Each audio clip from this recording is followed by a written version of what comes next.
Look, from like just from foundational level, I think whether you're talking religion or you're talking politics or you're talking sport or you're talking anything um, like more often than not, I just talk about the human condition. Where are we at is like as humans, and what are our frailties? What are our issues as humans, right? And ultimately, we're very socially competitive. We want to win. We want to be right, and that leads to a certain element of confirmation bias, right? And rather than seeking truth on this earth, we're seeking confirmation bias, and that is the sickness of man right now. We want to either be justified in sin, we want to be justified in our actions. We're going to find our science and our truths through that our anecdotes, right? It's all about our anecdotes. And when we're living in anecdotal nature, we completely disassociate from truth. So if you're going to disassociate from truth and actual science and actual data that is verified and validated and peer reviewed and unbiased, like you're going to go into a death spiral of negativity and confirmation bias, and you're going to create enmity within amongst your fellow men, and you're going to hate the world, man, and you're going to hate everyone around you, and you're going to be tribalism to the max and all manner of ites. And that's what you have, bro, right there. That is the human condition. Chronic traumatic encephalopathy is real. So, 5 minutes from now, I probably forget all your names and kind of go into a stupor. But in moments of enlightenment, maybe,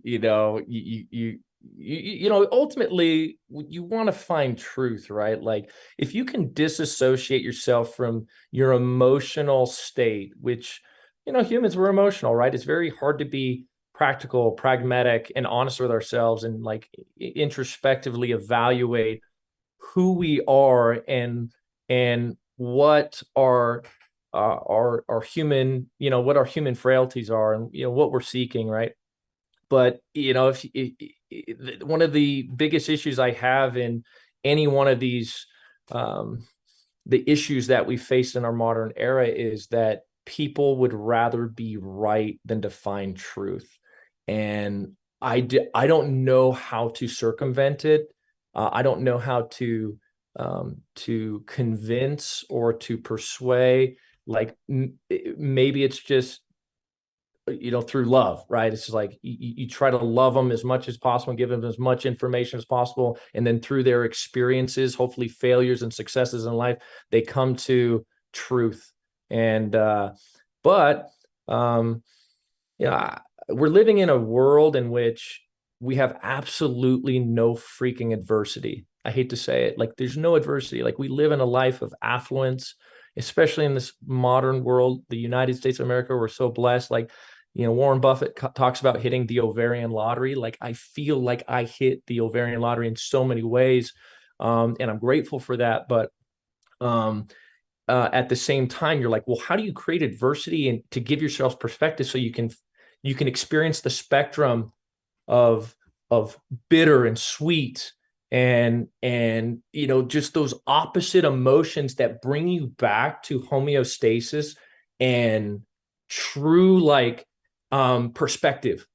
And if you haven't experienced those things, then more often than not, you're not very empathetic, you're not sympathetic, you're less human, and you kind of tilt to one side or the other.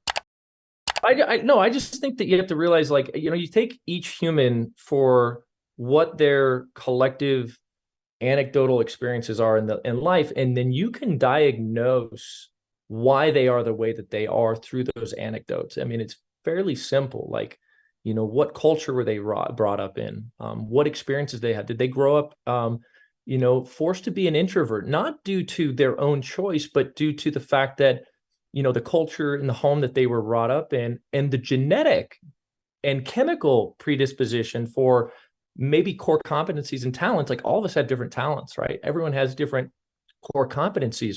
They become maybe introverts. And well, what does that lead them to do? If they become a little bit more intellectual and they're trying to compete in that arena, and well, maybe they get into computers and maybe they become introverted and maybe they read more books. Like take a Ben Shapiro, for instance. Like, why did he become who he is? Well, because the genetics and the culture and all these things that his environment and his experiences kind of forced him down this path, and he wanted to be great, and he wasn't great at sports. So he wanted to be excellent. And so he becomes this intellectual conservative that wants to find truth for maybe his own confirmation bias as well. But I think he's trying his best to find truth. So, I just look at the human for who he is, and like, why is it that, a liberal journalist who I work with that, grew up maybe liking sports, but he wasn't very good at sports, and maybe has like a predisposition to, like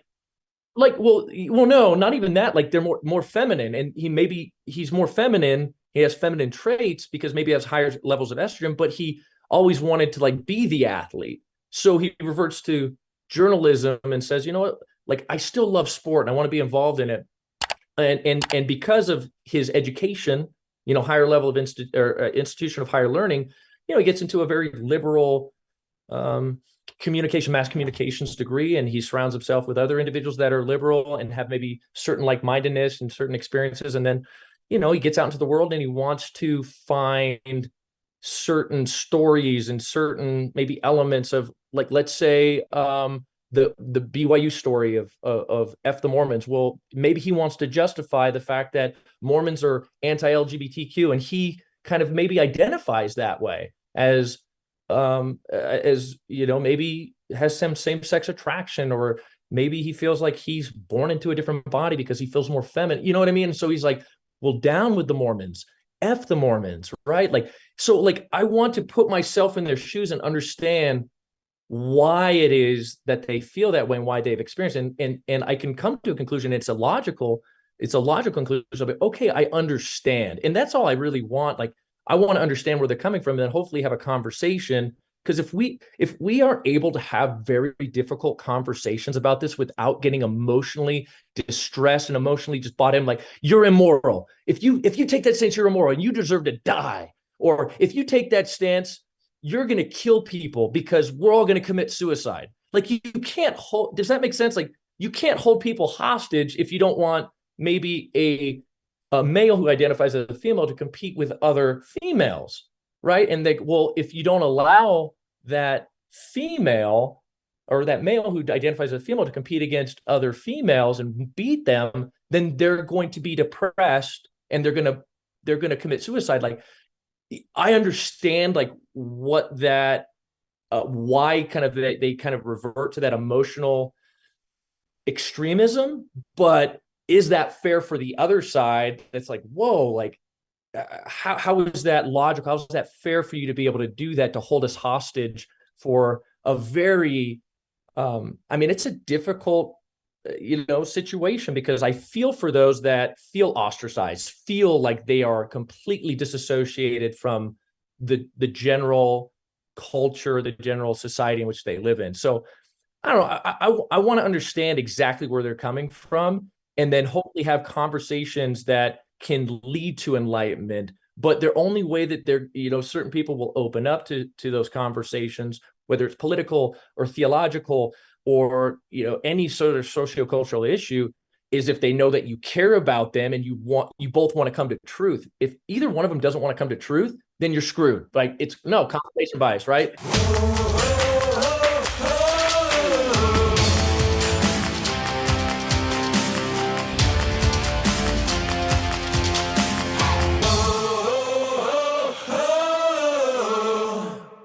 So yeah, I mean, it's a difficult path to navigate, especially if you have certain moral stances that you're just not willing to like pivot away from, right? And say, I'm not willing to relinquish my ground here. I'm too, ardently opposed to the opposition, and that's tough. Like, I'm not saying that's right or wrong. I'm just saying, like, every individual has to make that decision for themselves. I'm not saying like, go find your truth and live your own truth, because to me, there's good fruits and bad fruits, right? And decisions, and the actions, there's, it's the laws of physics. So every action, there's an opposite reaction. So if you choose to go out and, and seek hedonism, right, and all manner of lustful nature, and like, what are you going to find after you fill your brain and your body full of dopamine and serotonin, and you're just, you're going to come back to what? Emptiness. I call it the empty orgasm. That's what you're going to experience. And you're going to be like, wow, there's not any sort of enduring happiness here. It's just an empty O.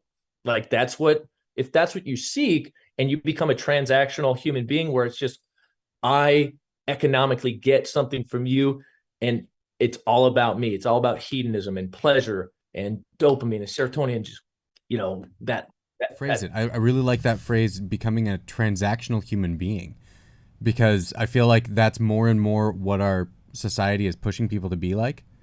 It's just reducing people to becoming transactional human beings and not really enabling real relationships, because it's all about the transactions now. So that's cool. we're all commoditized, right? Like, if you're not a son or daughter of God, if you don't have divine potential, and this is all just, a Darwinistic, evolutionary state that we're living in. It's just the biggest, the strongest, the smartest survive, right? Then, say la vie, right? Like, then go pursue hedonism, go pursue and win, right? And that's what it's all about. Like, I think if you look at people that are, let's say, socioeconomically, because like I feel like the biggest complaint right now, whether I think from humans in general, is like, okay, well, who has the socioeconomic advantage, right? So if you're going to take certain minorities or certain, individuals, within certain subgroups and say, well, they're socioeconomically disadvantaged, so we want to give them equal opportunity, equal outcomes as well. What does that ultimately, accomplish? And I guess I revert back to what it is that we're all seeking. And once again, I think we're seeking, in Maslow's hierarchy of needs, after you've kind of got your basic needs met, certain sort of validation and purpose. And you're seeking it in a number of ways as a human being that has little to no adversity. And there are tribes everywhere that you can be a part of. There's a lot of noise. There's a lot of distractions. And where are you going to kind of spend your time and hopefully, revert or divert your energy to in order to find, truths. And it's difficult. I don't have the answer, right? It's more so I just continually question, what is the state of man, and what is the state of man thinking and doing, and what are we trying to accomplish? And like, if I gave you all the money in the world right now, right? This is a question I ask conservatives, liberals, religious, non-religious. If you had all the money in the world, what's the number one problem we need to solve as a human race? Some people say global warming. Some people say equity and, diversity, and we got to have everyone on that socioeconomic same playing field, right? That's what I would do. I would create that utopian society. Some people think it's, I don't know, maybe it's religion that needs to be destroyed because that's caused more harm than any other entity in the world, whether it's, the conquista or, the imperialism that's occurred across the entire globe. That's the reason for it. It was Christianity that and Islam that was trying to, kill and murder and convert everybody at the same time. But, I asked you that question. If you have all the money in the world, what problem do you solve? And you will be surprised when you ask that question to whoever. You will understand what their universe is and where they live and what they focus on. And because if they do something very altruistic that is pragmatic, you're like, okay, like I can see that. I can see where you're coming from. If they do something super utopian that is completely emotionally based, whatever that may be, then you know where they're at. First, you're very like, do you know who H.L. Mencken is? We were talking about him earlier. I don't know who that is. It's almost like you read a book just by H.L. Mencken, because you're channeling a lot of that. A lot of his. He's great. He's great. First, my mind's just kind of blown. Yeah, I'm still getting over. Why don't this. we just replace We everyone? used to joke around about dating and like sports and like Spanish class at BYU, and now this cat is dropping empathy bombs on us, talking about like serious esoteric things here. I'm like, dog. I remember when you would hang out watching Netflix DVDs with me on your boxers and flip flops because you were too tired from football class. I'm sorry, football. To do your Spanish homework with me, man. And then now I'm freaking Zooming you about people's deepest, darkest corners of their soul. Like, this is great stuff. Keep going. Quaker. No, I mean, we should replace CNN and Fox anchors with sports anchors because it sounded like you guys have more important things to say. I haven't answered the question. Yeah. To your question, though, I have an answer. Yeah. If I had all this money and I could fix any problem in the world, I would fix the banking system. Oh, because I think most of our problems go back to the few world banks. Oh no, there's one deeper. I would say I would fix. Like, what does our religion try and do? The very first thing we do is we teach children that they are a child of God, and we try and establish that identity. And there is an identity crisis in our world where people do not understand the power that is behind the fact that you are created in the image of God and you are a child of God. That man is your brother. That woman is your sister, and we need to behave as such. To me, deeper than banking, if we could just fix, and I had all the money and influence in the world, I would want to instill into the hearts of men a deep-seated understanding that they are indeed children of God. Yeah, that's a poignant commentary, I think, Cardin, because, I look at, there's a book called The Triple Package, and it's written by a husband-wife duo. They're Yale scholars, they're teachers, and they wrote this book, and they looked at certain subgroups within the United States of America and those that perform the best socioeconomically. And there's three characteristics, whether it's Jews, certain African populations, Asians, Mormons are a part of it too. They believe, number one, that they are superior. They are chosen by community, by God. They have a purpose, a higher purpose. Number two, they have an inferiority complex. They never feel good enough. It's almost like, I have this insatiable desire to maybe perfect myself. Because you have infinite potential, so you have so much room to grow. Yeah. I have so much room to grow, and I want to learn. I call it, the childhood song, teach me all that I must do to live with him someday. No. It's teach me all that I must become. Because doing doesn't necessarily make you become, right? You have to put that perspective in order to become. And become hopefully like your Father in heaven and like Jesus Christ. That's what I think hopefully we're all trying to do eventually, right? So to your point, Cardin, you have a superiority complex to a degree. I'm chosen. Inferiority complex. I'm never good enough. I want to continue to improve. I want to find truth. I want to have knowledge. I want to have perspective. I want to have empathy. I want to have sympathy. I want to be able to be like King Solomon, and be able to give advice to my fellow man to help him, right? You guys have been there before, where you give advice or you give of yourself and someone is inspired by it and you're helping them, right? There's nothing better to give of yourself. And then thirdly and this is probably one of the most important too, is from a socioeconomic standpoint, which is impulse control. And there is absolutely no impulse control. So if you have an identity, if you do not believe you are chosen in some way, shape, or form, if you feel like you are just complacent with life and you have nothing to live for, you have nothing to get up in the morning, you just feel good as you are, it's like, whatever, it doesn't matter anyways, and then on top of that, if you have absolutely no impulse control, you'll take whatever is in front of you and eat it, right? You're willing to say yes to anything and anyone.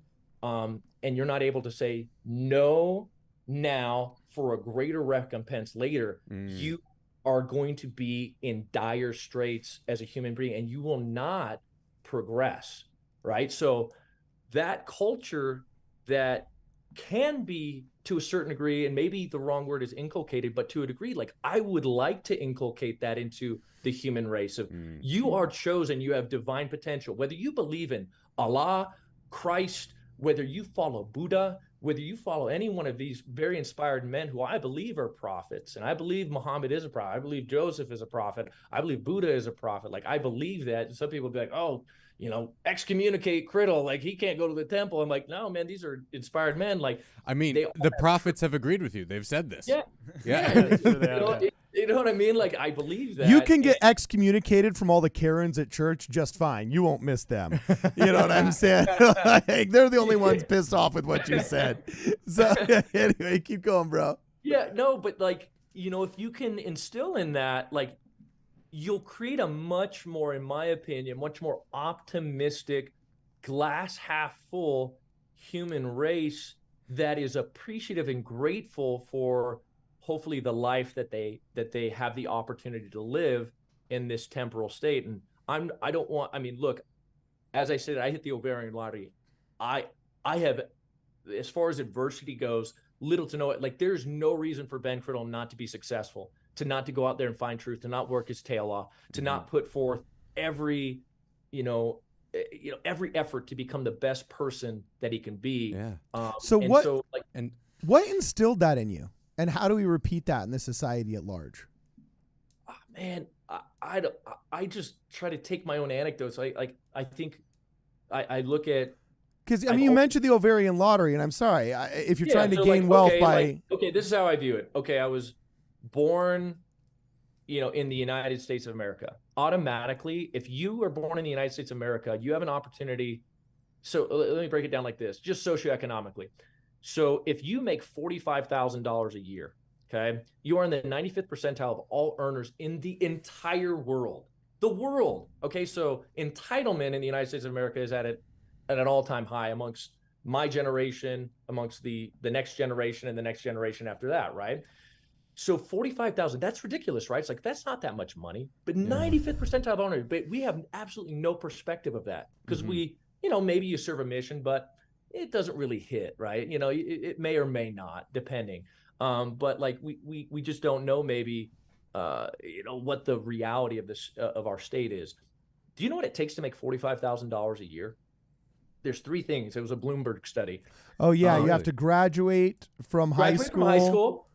One was don't be pregnant before marriage. Exactly. And then the third one, I believe, was don't graduate. What was the third one? Help me out. Get a job and just show up every day. Oh yeah, just get a job. That's it. Get a job, and if you show up every day, most people don't have the impulse control or discipline to show up every day, and they quit, right? And so you you become the manager after a year or 2 years, right? Yeah. That's the nature of it. So dude, I can testify as a business owner myself. I was literally just talking to an employee today, and I said, look, people dog on so-and-so who was kind of dopey and kind of a doofus, but he worked for me for 6 years before his family moved up to Pismo Beach, and he went with him, right?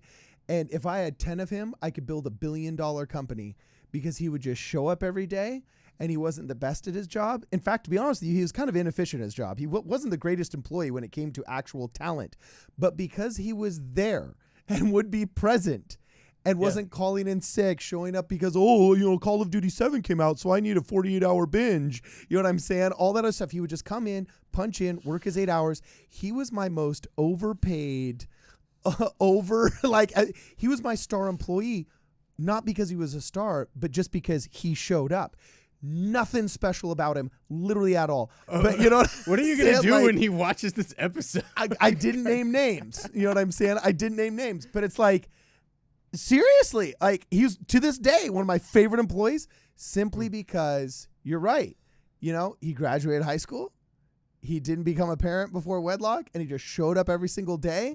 And you know what? Boom. I will always give that guy a raise and a promotion. So now is the title of this episode turning into how to become the most privileged man in the world?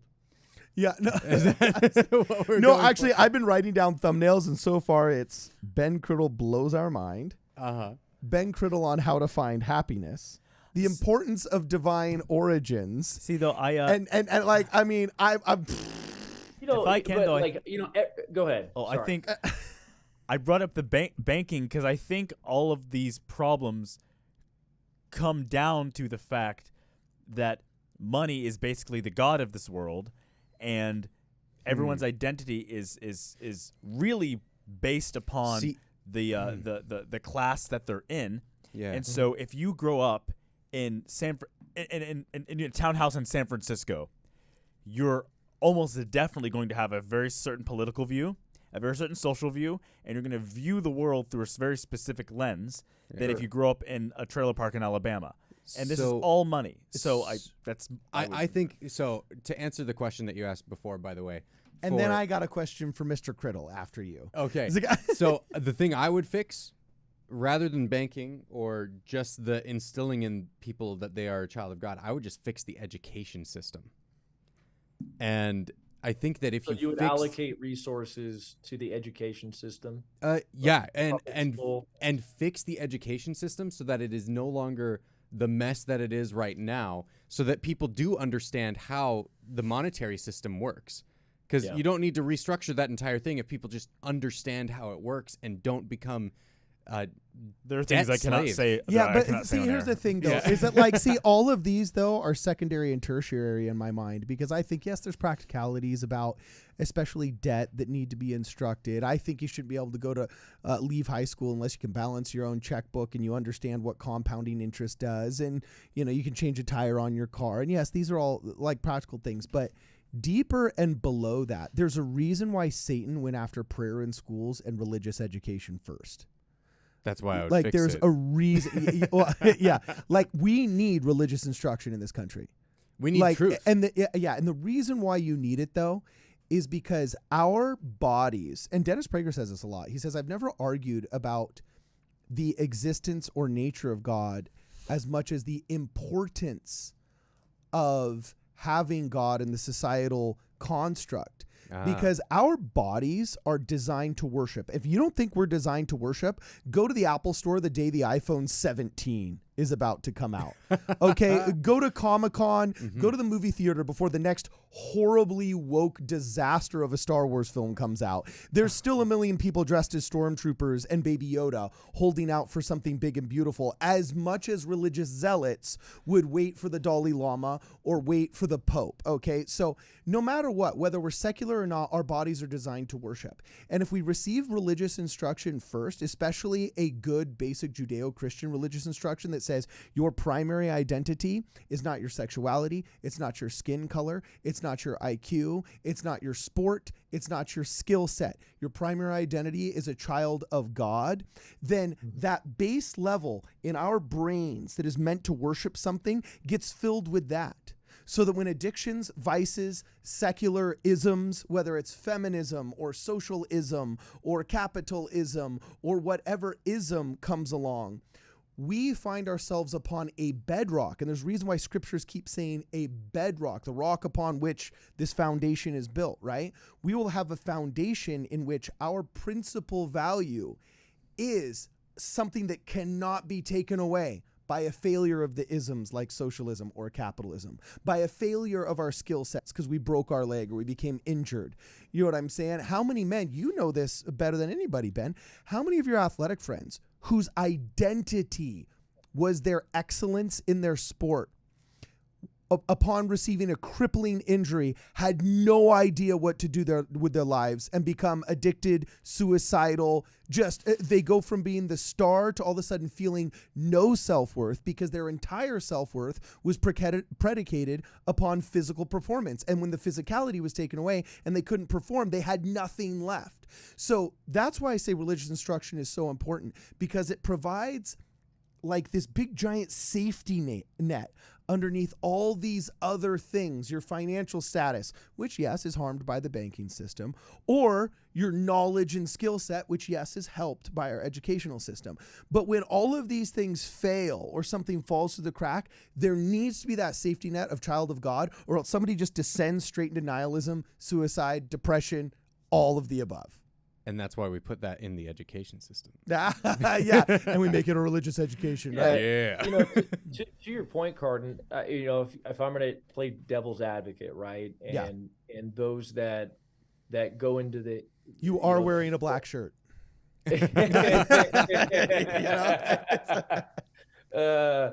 Beelzebub speaking. Yeah, no, sorry. Yep. But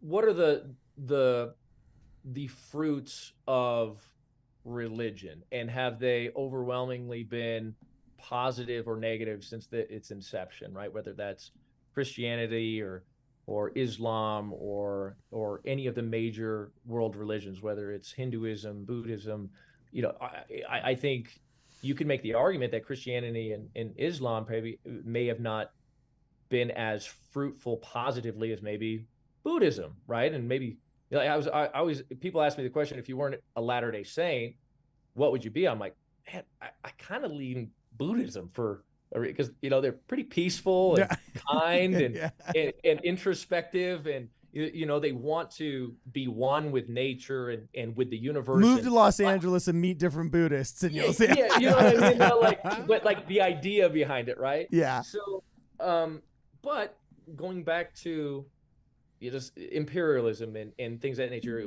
some people feel like it was based all off of religious zealotry and to convert, and maybe it was, maybe it wasn't, maybe it was to go out and Get those spices under the guise, right, under the guise of faith and religion and converting them to God and Christ. They were actually looking for gold, and they were looking for power, and they were looking for money, and it was all under the guise of faith. But those that are contrarians to your view would say religion has done more harm than good. And what does the data show in that? Like, has religion killed more in the holy wars, right? I mean, the truth is more people died in the 20th century under atheistic communism than ever died in all the crusades put together. Yeah. And let me tell you, there's some serious measurable quantifiers and data that shows that children that are raised in religious communities are far more well-adjusted, had lower suicide rates, lower childhood obesity rates, lower adult obesity and depression rates, especially religions that have rites of passage, dare I say, like 8-year-old baptisms, 12-year-old Aaronic priesthood conferences, 18-year-old Melchizedek priesthood conferences, or whatever the English word is. Now, not to derail you. Okay. But what if the Crusaders had machine guns and nukes? Well, the truth is, look, don't be bagging on my Knights Templar, all right? Okay? Don't be dogging my Knights Templar. They only right? didn't catch up because they didn't have the means. No, because first off, they only had to report to the Pope, and we know that the Holy See ahead of things, all right? And Kwaku here is like utterly cringing, you know what I'm saying? Like he's ready to die. And they invented the best banking system.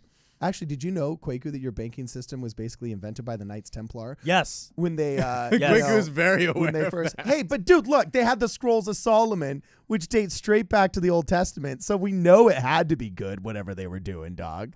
Do we though? I there are things I can't say online, so but let me just say, perhaps to wrap it up, I think we're all individual children of God, and if we lean with that, if we lean with first the fact that we're eternal, spirit, consciousness, we're awareness, we're made out of the stuff of eternity, and we're literally going to explore forever. Yeah. If that's the base, nothing else really matters, but we're being told that all the other little stuff, I'm actually a half Filipino bisexual pianist, and it's like, well, that's not who you are. That's who you. That is a tiny speck. Yeah. A tiny sliver. He is speck. right. He is right. We do have to wrap up here pretty soon because we're coming up on 44 minutes here. Which is the 1 hour of radio that we strive for.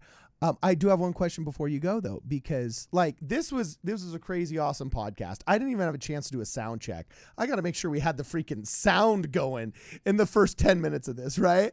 But it was amazing, and I thought it was hilarious that I called my big sports buddy from ESPN Radio to talk about a recent social event that happened at BYU, and we stumbled into this massive epistemological deep dive in how you know what you know. And you mentioned something very interesting. You said, okay, people want to be right more than they want to find truth, and they're not searching for truth, they're searching for confirmation bias.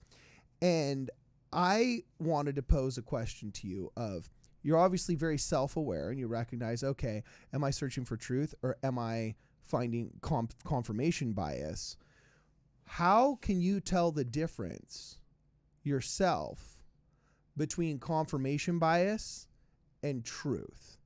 Yeah, that's hard. I mean, obviously, most would lean on hopefully divine revelation and spiritual enlightenment, and having that confirmation of truth and having the Holy Ghost impressed upon them.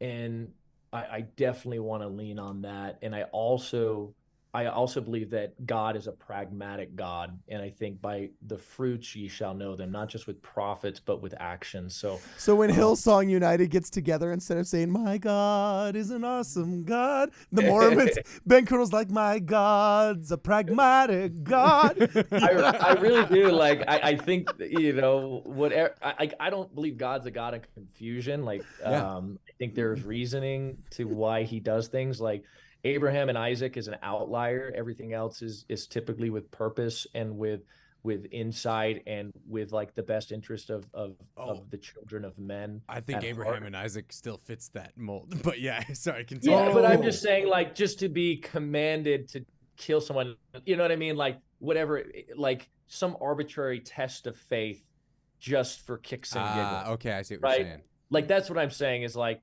why can't you eat pork, Jews? Right? Well, why can't Mormons smoke and consume tobacco? To me, it's a pragmatic revelatory law to where we're not associated with. I mean, it's health for hopefully his chosen people at the time of the revelation. Though you're only going to receive revelation as much as you're willing to live it. So if you're seeking confirmation bias all the time, then you're never going to receive any sort of enlightenment and truth, right? Because you're not willing to live truth anyway. Exactly, because So even you if need God to came have to you and ears to said, like, hear. yeah. So to me, it's fruits. Like, we have to be hopefully scientific in our approaches. So if we have a situation, Cardin, that you mentioned, like amongst our youth, and they're having an identity crisis. Well, what does that stem from? And be scientific in that approach, and hopefully be altruistic in our intent to find truth in the matter. I'm very much pro agency, even to the detriment of the human race, because we're all a part of the story. So if you have, now within my own society, my community, I want to have controls. I want to have, I'm going to go to communities which I feel safe, and like I probably have some like-mindedness with the people, and there's security there, right? That's human nature. Yeah. But like at the same time, like if there are people that want to seek certain experiences in life and they want to be in those societies and those states or those cultures, I hope that we're unbiased enough scientifically, and those that are the true seekers, to find objective data and see the fruits of those cultures, see the fruits of those societies, see the fruits of those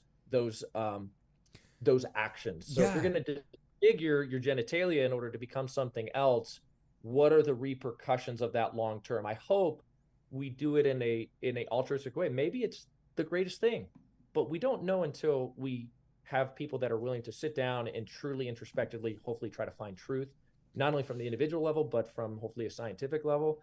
And I hope there's a place for God in that, because I do think we are divine beings. And I do believe that gives you a competitive advantage in this world. So if you're looking for a competitive advantage, find a superiority complex, find an inferiority complex, and have some impulse control. And you'll probably, to a certain degree, whether you come from an East Indian or Asian, minority, or a Nigerian, like in the United States, we'll say, you'll probably find socioeconomic success, hopefully find stability, which should hopefully free up time for you to even seek more truth and enlightenment and hopefully spirituality. So is that the Criddle 3? Like, just like you said, the University of whatever came up with those 3 about not having a child before wedlock, not, I don't think so. I think we're really focused, as Kwaku stated, we're very focused on socioeconomics right now, I would say, like, and identity. Like, I think those two things are the biggest complaints I hear from humans, right? It's like, I'm not, I don't know. Everyone wants to be unique, right? Everyone wants to be different, and everyone also wants to be accepted at the same time for their uniqueness and their truths and things of that nature. And they're trying to find their identity. So they associate their identity with like maybe a tribe or what have you. So I don't know. There's a lot of biochemical elements there. There's a lot of societal, nature versus nurture elements there as well. But in my top three, like, theses, I don't know. I think just it depends on what problem you're trying to solve. And what you're defining as success. Yeah, what are you defining as success? What are you defining as like purposeful? Like if you take like an HBDI test or some sort of personality test, where do you kind of grade out in your spectrum? Like when I do those tests, typically where I find validation is through progress and accomplishment. It's through progress and accomplishment. I want to accomplish, and I want to find truth. Like if I feel like I'm accomplishing and I'm learning, that's like a driving force. Now being a new father, I find a lot of validation in that because I'm helping that young human being, that divine being, also learn through failure. Like I love watching him learn how to walk upstairs or climb upstairs, right? Fall off the couch. I'm like, wow, that's a lesson learned right there, man. I love that. Like, and joy and rejoicing in your posterity, I think, is an eternal truth. And so I don't know. I'm still finding my path. Like I don't have all the answers. I just try to be as open to truth as possible and try to not just see confirmation bias. And I'm grateful, right? It's important to be, grateful for the life that we're living. And if you have an attitude, I know it's freaking cliche, but you have an attitude of gratitude and you're like, man, I'm grateful for the opportunity to get out in this world and experience something new today. Dude. It's crazy how the laws of the universe, the law of attraction, I know there's a lot of multi-level marketers out there. Yeah, the law of attraction, the goal, but there is that law of attraction, and it works, man. And you'll attract other people that want to have positive experiences in their lives and be happy and find hopefully truth as well. But okay, so speaking of multi-level marketing, we got to pub your stuff, bro. So no, I'm totally just kidding. I'm just kidding. No, the reason why I said that, I learned about the law of attraction from the book The Secret, and I watched that video at a multi-level marketing meeting, like one of the first MLM meetings that I ever went to. Oh, that's a cool. Oh, dude, that's funny. Hey, so I always associate The Secret with MLM. So, okay. Oh, that's funny. Yeah, so, sorry what's the name of your company? I'm showing it off to everybody. I'm shamelessly plugging your really cool merch that I should have pulled up earlier before we started this deep dive that I got almost caught off guard on. What is it? It's Royal Blue Army, right? What's it called again? So RoyalArmyBrand.com. It's just a BYU licensed apparel company. So, just a little something about myself. Like I remember taking just a licensed apparel company. Look at this stuff. Is that Abby Adcox in the front cover? Look at this stuff. This stuff is cool, man. No way. This stuff is cool, brother. Yeah, and Ben Criddle made it. We're trying to make BYU cool again. We have some great partners. I have great teammates, and that's what it takes to build a brand that people like. And dude, those I think cool. BYU fans love it. Like I think traditionally, what have BYU students and BYU fans been depicted as? White with cargo pants and like wearing socks and maybe Birkenstocks or something like that, right? With like an old T-shirt from Costco that's way too big, the Kirkland signature, something like that. Right. So we want to make BYU cool. We want to make I don't know. I there are times where I struggle with it a little bit because like they are fine twined linens, and you read through the scriptures and you're like, wait, like what do fine twined linens do? Well, it creates a caste system. You create layers, like where it's like social competitivism. And I'm like, man, well, I don't really like that about it, but also like to look good and presentable. And so it's a great company. It's just one of the companies that I'm a part of. I also own a company called Orthopedic Pros of Utah. We distribute orthopedic and sports medicine products. I love conservative management of pain and rehabilitation. So post-injury, getting you back on the court, getting you back into doing activities that you love. Like motion is medicine. If you stop moving, I guarantee you're going to get more depressed or more anxiety ridden. Or if you stop moving as you get older, then you die. Like you got to just keep moving. The Rocky Balboa quotes, or the Dark Knight quotes of like, why do we fall down? So we can get back up again. Like, just keep moving. So me and Ben, so me and Ben Criddle are almost the exact same age, We went to college together. We were buddies together. And now this brother is launching freaking clothing brands with dudes looking with like the help of this. partners. And he looks as good as he looks, talking about how motion is medicine. I can still see his jawline while mine's buried under 3 rolls of fat. You know what I'm saying? Like, I've gone from feeling you're a very handsome semi-decent man. about myself to thinking, dang it, I am not even close to Ben Criddle. So I'm going to get off this freaking podcast right now and go Comparison wallow is in the self-pity joy. while you're motion medicining yourself and helping other motion medicined people get back on the court. You know what I'm saying? Quake, you got anything else before I go, bro? No. No, you're good. Are we gonna? Thanks for having me, You got to guys. send us some merch, man. You got to send us some merch, Yeah. bro. Happy to. Send me the address. All right, Decide. sweet. This is Midnight Mormon. See you guys in the next program.